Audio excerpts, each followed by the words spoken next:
बहुत सारे environmental factors हैं, इनकी एसोसिएशंस है।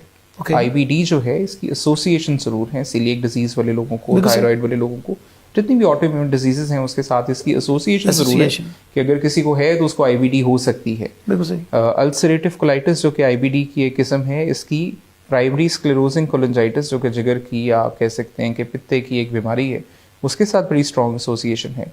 तो इन एसोसिएशंस की बेसिस पे जब एक होती है तो हम दूसरे को भी इन्वेस्टिगेट कर लेते हैं, लेकिन एज सच कोई ट्रिगर फैक्टर या कोई ऐसी बीमारी जिसके बाद ये होता हो, ऐसा नहीं है। हाँ, आईबीएस का हमारी खाने की रूटीन के साथ और हमारी स्ट्रेस के साथ बहुत ज़्यादा ताल्लुक है। बिल्कुल सही।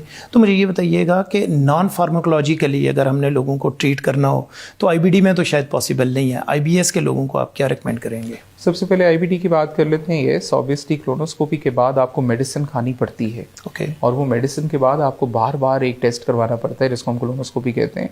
10 years from the onset of disease, या अगर कोई सिम्टम्स आना शुरू हो जाएं, या अगर पहली क्लोनोस्कोपी में हमें कोई सस्पिशियस एरिया मिले तो फिर हम क्लोनोस्कोपी बार बार करते हैं देखने के लिए क्योंकि कैंसर तो नहीं बन रहा।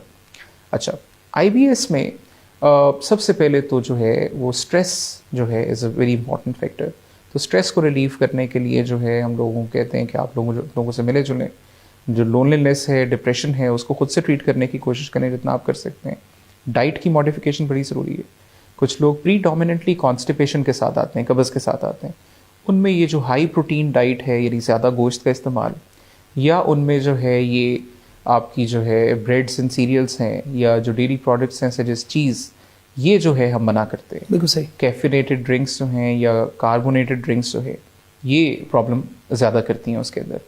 तो डाइट को हम कहते हैं कि प्रॉपरली आपने इन चीज़ों को अवॉइड करें, प्रोसेस्ड फूड्स को अवॉइड करें। फिर हम लोगों को कहते हैं कि आप एक ही टाइम पे खाना खाया करें। ये जो रूटीन है खाने की ख़राब हो जाना, कभी खाना खा के फ़ौरन सो जाना, कभी सुबह नाश्ता बहुत डिले कर देना, ये आईबीएस में बहुत ज़्यादा कंट्रीब्यूट करती है।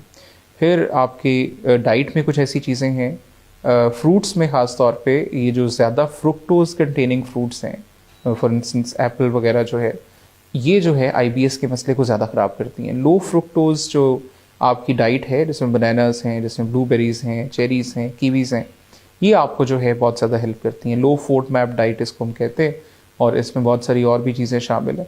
फिर आपका पानी का इनटेक ज़्यादा रखने से ऑब्वियसली सिम्टम्स जो हैं एलिविएट होते हैं। आईबीडी में बताना भूलना जाऊँ, आईबीडी बड़ा गोश्त खाने वाले लोगों में ज़्यादा कॉमनली देखा जाता है। और बड़ी आंत का कैंसर और इस तरह की चीज़ें जो हैं हम देखते हैं कि जो केपी के एरिया है और जो बाकी जगह, वहाँ से लोग आते हैं और बड़ा लेट प्रेजेंट होते हैं क्योंकि हेल्थ सिस्टम इस तरह का है कि शायद बहुत जल्दी लोग प्रेजेंट नहीं करते हैं। Diarrhoea is a very common symptom, तो लोग बड़ा अरसा जो है वो इसके साथ रहते हैं। तो बड़ा गोश्त खाने से और फिर इस तरह जो तो पहली प्रेजेंटेशन आमतौर पे लोगों की कैंसर के साथ होती है। तो एसोसिएशंस जो हैं वो इसके साथ हैं। नॉन फार्माकोलॉजिकल ट्रीटमेंट में अपनी नींद को बेहतर करना, अपना वज़न बेहतर करना आईबीएस को हेल्प करता है। बिल्कुल सही। अच्छा, जस्ट थ्योरेटिकली सेइंग, हम एक डिजीज़ की बात करते हैं जब भी गट की बात कर रहे होते हैं या कोलोन की बात कर रहे होते हैं, क्रोन्स डिजीज़, उसका कोई रिलेशन है आईबीडी के साथ? Crohn's disease is a type of IBD ना। आईबीडी की 2 किस्में हैं, एक क्रोन्स है, एक अल्सरेटिव कोलाइटिस। राइट, ठीक है। लकीली हमारे एरिया में क्रोन्स इतना कॉमन नहीं है। ठीक है। अल्सरेटिव कोलाइटिस वाली जो टाइप है, जो वैरायटी है, वो बहुत ज़्यादा कॉमन है। अल्सरेटिव कोलाइटिस या क्रोन्स डिजीज़ दोनों इक्वली डेंजरस हैं, दोनों आईबीडी हैं। They need treatment, early diagnosis और ट्रीटमेंट जो है बड़ा ज़रूरी है। ये और बात है, अल्सरेटिव कोलाइटिस की जो एसोसिएशन है मैलिग्नेंसी के साथ, कैंसर के साथ, वो क्रोन से ज़्यादा है। अच्छा, अब मुझे ये बताइएगा कि दोनों का हमने कर दिया नॉन फार्माकोलॉजिकल ट्रीटमेंट, अब मुझे बताइएगा प्रिवेंशन के लिए क्या करना चाहिए? How to prevent these disease? Food का हमने कहा कि हमें सबसे पहले फूड की केयर करनी है, फिर हमें कोई सिम्टम आता है हमें इमीडिएटली जाना चाहिए। इसके अलावा आप क्या सजेस्ट करते हैं? अच्छा, इसमें फ़ाइबर का बहुत ज़्यादा रोल है। फ़ाइबर डाइट जो है ऑब्वियसली हम आईबीडी की प्रिवेंशन के लिए किसी हद तक जो है वो हम देते हैं।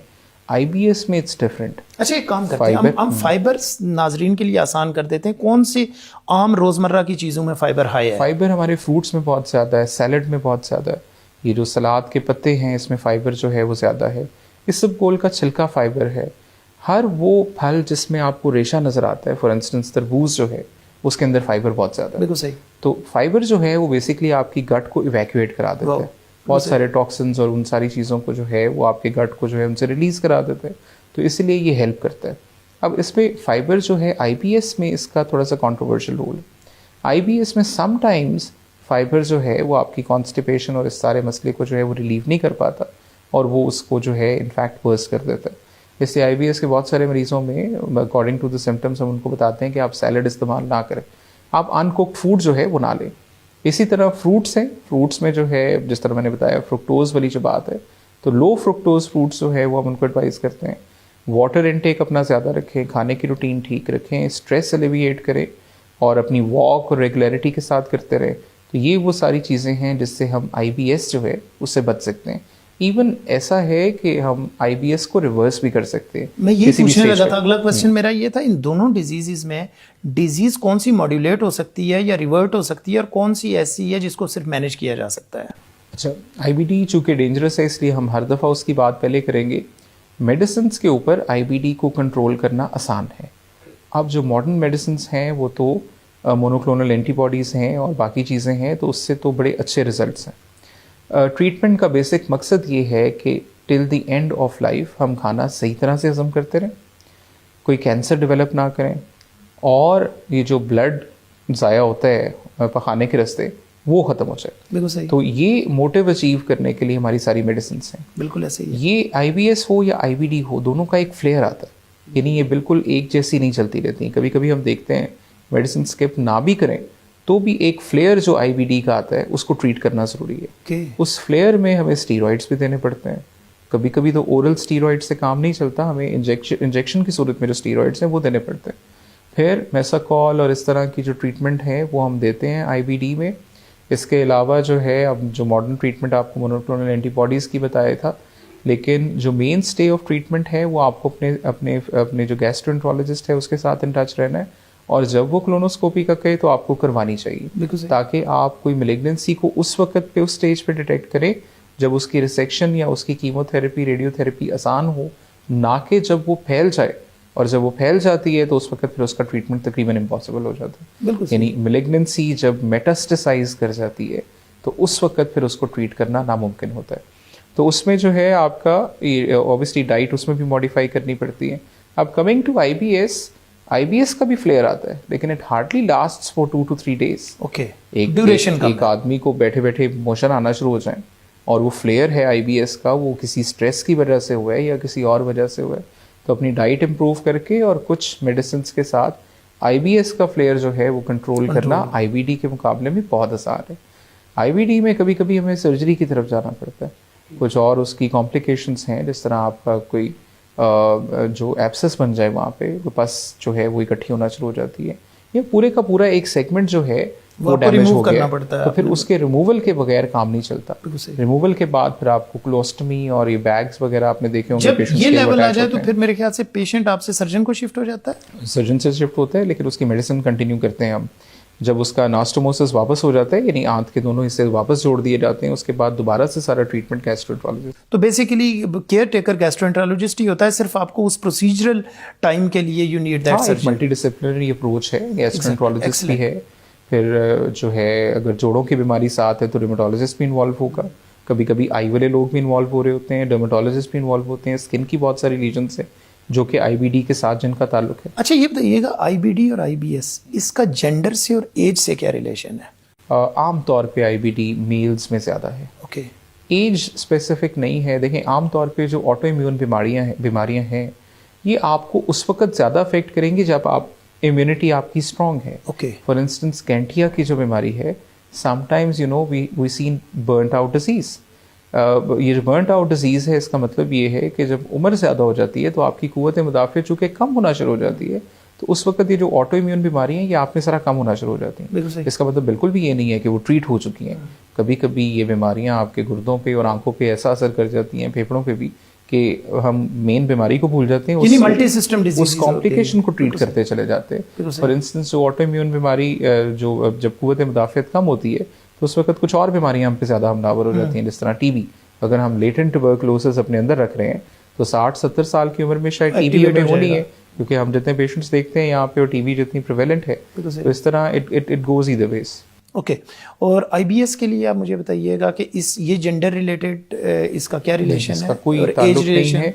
इसका चूँकि हम आमतौर पे ये सोचते हैं कि शायद फीमेल्स में स्ट्रेस का एलिमेंट एक थोड़ा ज़्यादा होता है, तो फीमेल्स में स्ट्रेस की वजह से कभी कभार ये होती है, लेकिन दोनों बीमारियां अगर हम कहें तो मेल्स में प्रीडोमिनेट करती ओके, एज का आईबीएस से कोई रिलेशन है? कोई ताल्लुक नहीं, या किसी भी कहते हैं age जो पे हो सकता है। एक्टिव आपकी एज होती है, work age, active work age, उसके दौरान कहते हैं कि ज़्यादा प्रॉब्लम? हाँ, जब आप मल्टीपल टास्किंग करते हैं, जब आप दो जॉब्स करते हैं और बाकी सारा होता है, तो आपके खाने की रूटीन भी ऑब्वियसली वो नहीं बन पाती, आप एक्सरसाइज के लिए टाइम नहीं निकाल पाते, आपकी स्ट्रेस भी ऑब्वियसली ज़्यादा होती है। अच्छा डॉक्टर साहब, इस सारी डिस्कशन में एक कंक्लूजन है जो यूनिवर्सल है for every disease, and this is very interesting.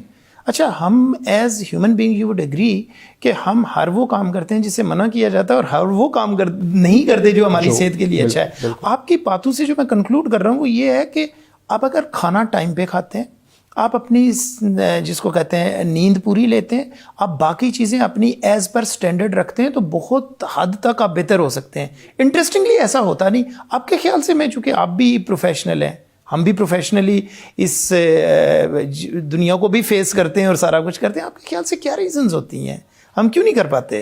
देखें, लाइफ जो है ना वो बड़ी तेज़ हो गई है ज़िंदगी, और पाकिस्तान में to make both ends meet लोगों को बहुत मेहनत करनी पड़ रही है।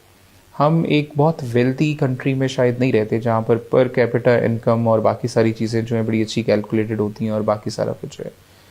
बहुत सारे लोगों में during my practice what I observe is कि बीमारियां थोड़ी ज़्यादा होना शुरू हुई जब हमने अपने ऊपर बर्डन ज़्यादा डालना शुरू किया। हम खाना टाइम पे नहीं खाते, ऐसा नहीं होता कि हम संडे को भी टाइम पे खाना नहीं खाते, हम मतलब संडेज़ को जो है जब घर में होते हैं तो ये हमारी अपनी विल होती है, लेकिन कभी कभी ये हमारी मजबूरी बन जाता है कि अगर हम कहीं बाहर हैं, और कोविड के दिनों में तो ऑब्वियसली बाहर से खाना और ये सारा कुछ ज़रा मुश्किल काम है, तो आपकी प्रायोरिटीज़ चेंज हो जाती हैं। ओवरबर्डन्ड लाइफ जो है उसमें आपकी प्रायोरिटीज़ जब चेंज होती हैं तो उसके साथ फिर ऑब्वियसली फिर आपकी रूटीन जो है वो नहीं रहती। फॉर इंस्टेंस, आप कभी भी किसी को कहें कि आप एक्सरसाइज किया करें तो जवाब यही आता है फीमेल्स की तरफ से ये कि घर के काम ही मतलब इतने हो जाते हैं कि टाइम नहीं मिलता, और मेल्स की तरफ से ये कि जी जब लेट नाइट आते हैं तो उस वक्त इतनी हिम्मत नहीं रहती। बिल्कुल सही। तो वो जो आपकी बॉडी की आप कह सकते हैं ग़िज़ा है कि आप एक्सरसाइज करके अपने आप को फिट रख सकें, वो ज़रा मुश्किल होता जाता है। लेकिन डॉक्टर साहब, ये इसके साथ आपने हर फार्माकोलॉजिकल ट्रीटमेंट में ये कहना होता है ये भी कर लें, ये भी कर लें, ये भी कर लें। आप प्रैक्टिकली बताइए, बीइंग प्रैग्मेटिक डॉक्टर कैसे कर सकते हैं हम इसको इस सिचुएशन में? बहुत मुश्किल है, क्योंकि आप if you are a very busy practising doctor तो आप खुद को देख रहे होते हैं कि ये बड़ा मुश्किल है।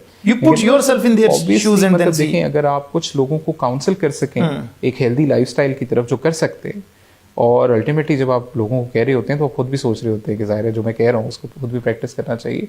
तो जब आपने लोगों को बताना है कि जी देखें आपका ये इतना लंबा मसला है, इसका हल अगर आप नॉन फार्माकोलॉजिकली देखना चाहें तो ये बड़ा आसान है और ये आप कर सकते हैं, तो मेरा ख्याल है फिर हमें लोगों को बताना चाहिए और उनको कन्विंस करना चाहिए, उनको काउंसिल करना चाहिए कि वो एक हेल्दी लाइफस्टाइल की तरफ आए।